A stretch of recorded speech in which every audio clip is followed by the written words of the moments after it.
चला जाए। तो किसमें चलना है? Supreme court. ठीक है, आर्टिकल 124 क्या कहता है, देखिए फटाफट आइए चलिए। अनुच्छेद आर्टिकल 124 ये कह रहा है कि भारत में उच्चतम न्यायालय की स्थापना की गई है। भारत में सुप्रीम कोर्ट की स्थापना की गई है, बस इतनी बात का स्थापना से रिलेटेड जो प्रोविजन है वो 124 में कहा गया है। और क्या बात कर रहा है इसी में 124(1) में ये कह दिया गया 124(1) में कि भारत में क्या होगा 1+7 एक चीफ जस्टिस होगा, 7 अन्य, ये अन्य न्यायाधीश हैं, अन्य न्यायाधीश हैं और ये चीफ जस्टिस है, मुख्य न्यायाधीश हैं। बोला गया कि इतने न्यायाधीशों से मिलकर के यानी कुल संख्या कितना तय कर दिया गया मूल संविधान में 1950 में जब संविधान लागू हुआ, जब सर्वोच्च न्यायालय का गठन हुआ, सबसे पहले 1+7 यानी 8 न्यायाधीश का जिक्र किया गया था। करेक्ट है ना? तो ये कहानी है, 8 तय कर दिया गया था। वर्तमान में कितना है जरा वो भी देख लेते हैं, वर्तमान की कहानी देखिए। सब यहाँ पे एक मैं लिस्ट बना देता हूँ आपको। सन 1950 यानी मूल संविधान की बात करें तो 1+7 था, ठीक है। फिर ये बढ़ गया 1956 में और इसको कितना कर दिया गया 1+10। फिर उसके बाद ये बढ़ गया 1960 में, कितना कर दिया गया 1+13, 3 बढ़ रहा है। और 1977 में 4 कर दिया गया, बड़ा 1+17 कर दिया गया था।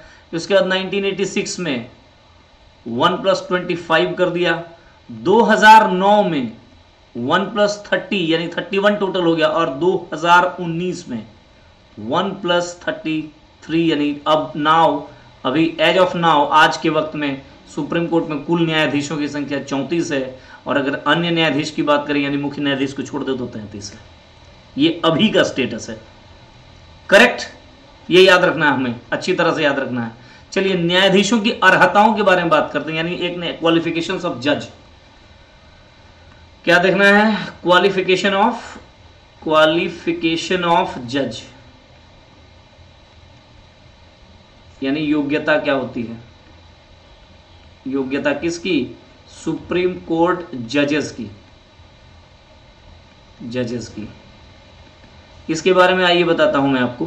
तो सुप्रीम कोर्ट जजेस की योग्यता है आर्टिकल 124(3) में, 124(3) में। इसके बारे में क्या दे दिया गया देख लीजिए। नंबर 1 भारत का क्या हो? भारत का नागरिक हो। Number 2 very important. अब नंबर 2 में आपको 3 अलग अलग कंडीशन दे रहा हूं, इन तीनों में से कोई भी एक कंडीशन फुलफिल करे। भारत का नागरिक होना तो एक अनिवार्य विशेषता है, अनिवार्य शर्त है। नंबर 1 2 या अधिक न्यायालयों में लगातार यानी 2 या अधिक हाईकोर्ट में, याद रखिएगा अधिक हाईकोर्ट में लगातार शब्द का जिक्र किया गया है। 5 वर्ष तक न्यायाधीश रहा हो यानी जज रहा हो। करेक्ट। और यानी अथवा देखिए क्या पॉइंट है कि किसी उच्च न्यायालय या ऐसे 2 या अधिक न्यायालय में यानी 2 या अधिक हाई कोर्ट में लगातार 10 वर्ष तक क्या हो, 10 वर्ष तक अधिवक्ता रहा हो, मैंने वकालती किया हो। अब फिर और अथवा कि राष्ट्रपति की नजर में यानी राष्ट्रपति की दृष्टि में कोई प्रसिद्ध विधिवेत्ता हो, एक फेमस लॉ के जानकार हो, विधिवेत्ता हो। तो कुल मिलाकर के ये 3 पॉइंट याद रखिएगा, भारत का नागरिक एंड ठीक है। लेकिन इन तीनों में और शब्द कहना, या तो आप 2 या 2 से अधिक हाईकोर्ट में 5 वर्ष तक जस्टिस रहे हो, या तो 2 या 2 से अधिक हाईकोर्ट में 10 वर्ष तक आप वकील रहे हो, और या तो फिर राष्ट्रपति की नजर में एक प्रसिद्ध विधिवेत्ता रहे हो। इन तीनों में से कोई भी एक कंडीशन फुलफिल करिएगा, आपको सुप्रीम कोर्ट के जज के रूप में नियुक्ति दी जा सकती है। अनुच्छेद 124(3) के तहत यही है सुप्रीम कोर्ट में जजेस की योग्यताएं या क्वालिफिकेशन। करेक्ट, कोई दिक्कत? बोलिए फटाफट, जल्दी जल्दी। अब आइए आगे बढ़ता हूं। तो न्यायाधीशों की नियुक्ति के बारे में जरा समझ लीजिए क्या क्या पॉइंट है। आइए जरा सा इसको अच्छे से समझते हैं। न्यायाधीशों की नियुक्ति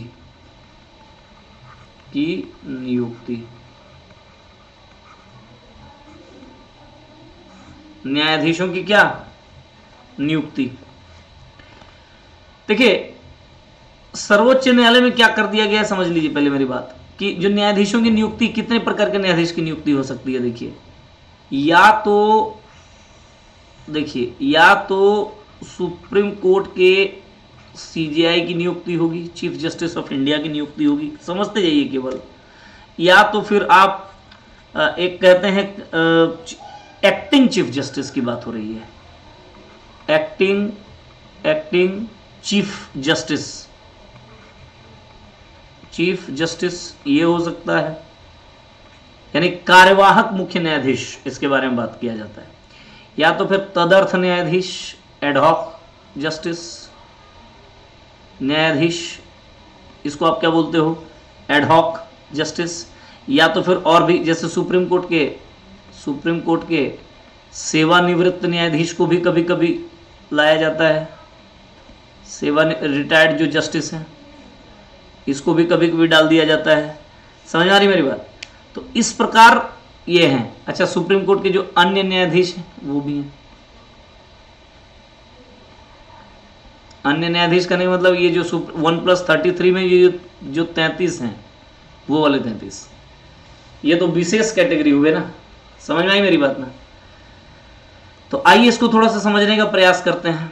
अनुच्छेद 124 में याद रखिएगा बात की गई है इन लोगों की, इनके बारे में और इनके बारे में अनुच्छेद 124 में बात की गई है।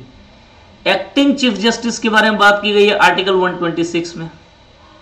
तदर्थ न्यायाधीश के बारे में बात की गई है आर्टिकल 127 में, याद रखना है। और सेवानिवृत्त न्यायाधीशों के बारे में बात की 128 में। इस तरीके से अलग अलग किया गया। समझ में आई मेरी बात। अब देखिए क्या कह रहा है, यह है कि इसकी नियुक्ति कौन करेगा। इजीएस्ट तरीके से समझिए, इसकी नियुक्ति कौन करेगा, राष्ट्रपति द्वारा किया जाएगा। किसके द्वारा किया जाएगा, राष्ट्रपति द्वारा किया जाएगा। उसके अलावा इसकी नियुक्ति कौन करेगा, एक्टिंग चीफ जस्टिस, ये भी राष्ट्रपति द्वारा किया जाएगा, कोई दिक्कत। तदर्थ न्यायाधीश कौन करेगा, तो इन तदर्थ न्यायाधीशों की नियुक्ति सीजेआई द्वारा किया जाएगा। किंतु यहां पे ये बात याद रखिएगा कि राष्ट्रपति की सलाह से करेगा सीजेआई। यहां देखिए अंतर है, बस यही छोटी छोटी चीजों को समझ लेना है आपको, बाकी कोई दिक्कत नहीं होगा। इसके अलावा अगर आप अवकाश प्राप्त न्यायाधीश, तो यहां भी कौन करेगा, अवकाश प्राप्त यानी सेवानिवृत्त न्यायाधीश, ये भी सीजेआई द्वारा।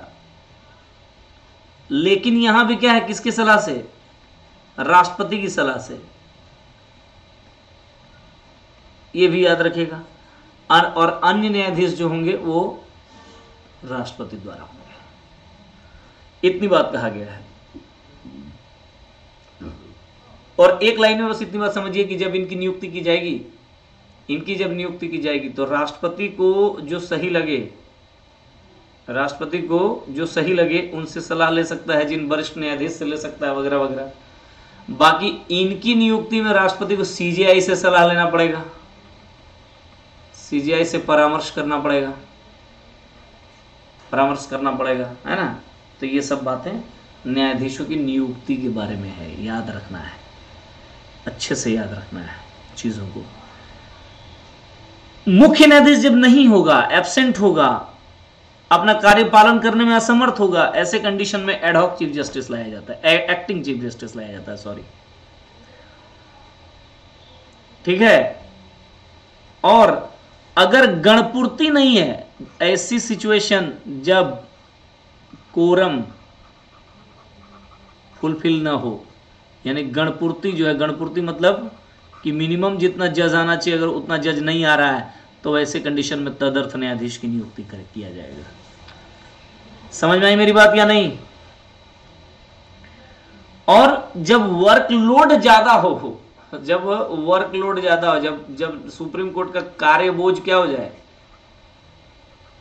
ज्यादा हो जाए तो वैसे कंडीशन में सेवानिवृत्त न्यायाधीश के बारे में कोई नियुक्ति की बात की जाएगी। एकदम क्लियर है। तदर्थ न्यायाधीश की नियुक्ति कर किया जाएगा जब गणपूर्ति नहीं हो रहा है और वर्कलोड जब ज्यादा है, काम को थोड़ा सा निपटाना है जल्दी, तो सुप्रीम कोर्ट के सेवानिवृत्त न्यायाधीश को क्या करेगा, अनुरोध करेगा सीजेआई कि आप हमारे यहां आइए, थोड़ा सा काम संभाल दीजिए तो बेहतर होगा। यही कहानी, यही है न्यायाधीशों की नियुक्ति से रिलेटेड प्रोविजंस। कोई दिक्कत फटाफट बताइए, अगर कोई समस्या नहीं हो मैं आगे चलूं। अब याद रखिएगा, बहुत सारी ऐसी महिलाएं हैं जो सुप्रीम कोर्ट में जस्टिस के तौर पर काम कर चुकी हैं, उसका एक छोटा मोटा लिस्ट आपको याद होना चाहिए। चलिए आगे बढ़ता हूं मैं। बीच में आपको पता है नियुक्ति से ही रिलेटेड एक चीज आया था, आपको मैं थोड़ा सा लिखवा दे रहा हूं यहां पे। नियुक्ति से रिलेटेड एक राष्ट्रीय न्यायिक नियुक्ति आयोग की बात की गई थी। जब 2014 में एनडीए की सरकार आई तो बहुत ही तो ये वाला एक बिल लाया गया था, याद रखिएगा, 99वां संविधान संशोधन के नाम से इसको जाना गया था। यानी याद रखिएगा, अब मैं थोड़ा थोड़ा बता दे रहा हूं इसको। ये 121वां संविधान संशोधन विधेयक है, जबकि 99वां, ठीक है, संविधान संशोधन अधिनियम बना। यानी ये ऑलरेडी पारित हो गया था संसद से। समझ में आई मेरी बात या नहीं समझ में? पारित हो गया था और पारित होने के बाद याद रखिएगा इसमें इसके तहत क्या किया गया था, अनुच्छेद 124 और 217 में चेंजेस लाए गए थे और इसमें क्या कर दिया गया, इस न्यायिक नियुक्ति आयोग के बारे में बात कर दी गई। एक विशेष कमीशन होगा जो जुडिशियल अपॉइंटमेंट को करेगा, इन्हीं के कहने पर करेगा। इसमें 6 सदस्य होंगे ऐसे करके कह दिया गया। लेकिन याद रखिएगा ये जो संविधान संशोधन है इसको सुप्रीम कोर्ट ने जुडिशियल रिव्यू के तहत, न्यायिक समीक्षा के तहत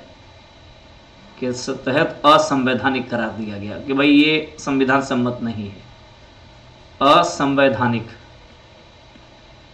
समझ में आई मेरी बात? ये अनकॉन्स्टिट्यूशनल इसको बना दिया गया, घोषित कर दिया गया था इसके द्वारा, सुप्रीम कोर्ट के द्वारा, और इसलिए इसको रद्द कर दिया गया है। बाकी इससे ज्यादा इसमें मैं आपको अभी नहीं बताने जा रहा हूं, है ना। National judicial appointment commission, NJAC इसका नाम दिया गया था। 6 सदस्य की बात की गई थी। इसमें सरकार के भी कुछ सदस्य रहेंगे। हालांकि अभी किस तरीके से होता है, अभी जो नियुक्तियां होती हैं उसको कहते हैं कॉलेजियम सिस्टम, कॉलेजियम प्रणाली,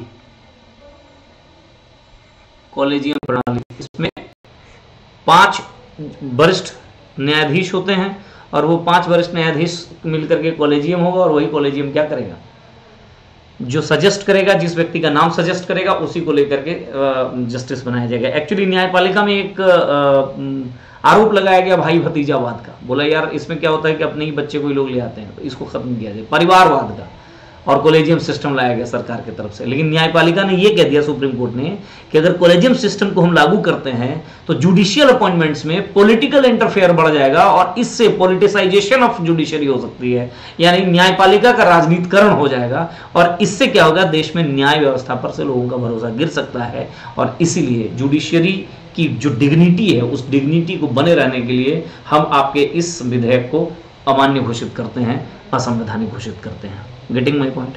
यही कहानी थी।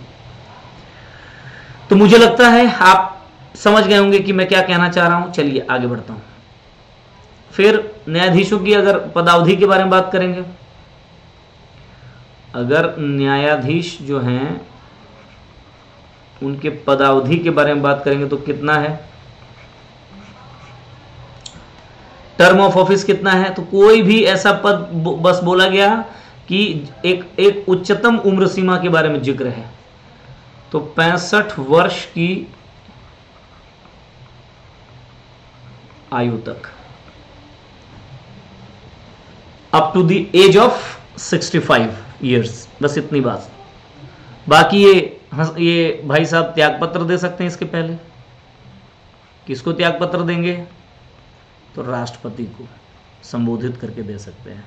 और अगर साबित कदाचार, याद रखिएगा, साबित कदाचार या फिर असमर्थता, साबित कदाचार या फिर असमर्थता, इनकैपेसिटेंस है ना, अगर ऐसी के आधार पर, इन दो चीजों के आधार पर, साबित कदाचार या असमर्थता के आधार पर, ये क्या कर सकता है, आधार पर न्यायाधीशों को क्या किया जा सकता है जी, साबित कदाचार या असमर्थता के आधार पर इनको इनके पद से हटाया भी जा सकता है ना, पद से यानी जस्टिस के पद से हटाया जा सकता है।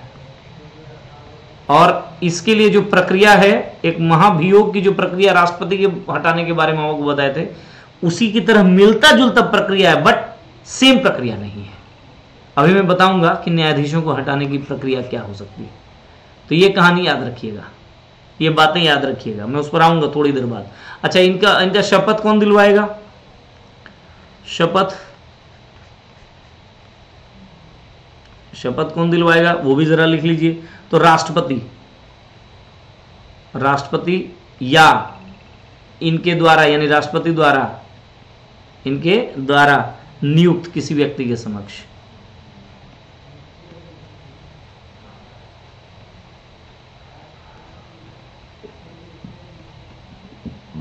अगर राष्ट्रपति नहीं हो तो उनके द्वारा नियुक्त किसी दूसरे व्यक्ति के समक्ष। दूसरी बात, स्थान क्या रहेगा, सुप्रीम कोर्ट का स्थान क्या रहेगा, तो सुप्रीम कोर्ट का स्थान क्या रहेगा, दिल्ली घोषित किया गया है, दिल्ली घोषित किया गया है। लेकिन ये याद रखिएगा, सीजेआई को अधिकार है कि इस स्थान को कहीं और स्थानांतरित कर सकते हैं, ठीक है। दिल्ली ऐसे तो घोषित किया गया है, बट सीजेआई स्थान को बदल सकते हैं।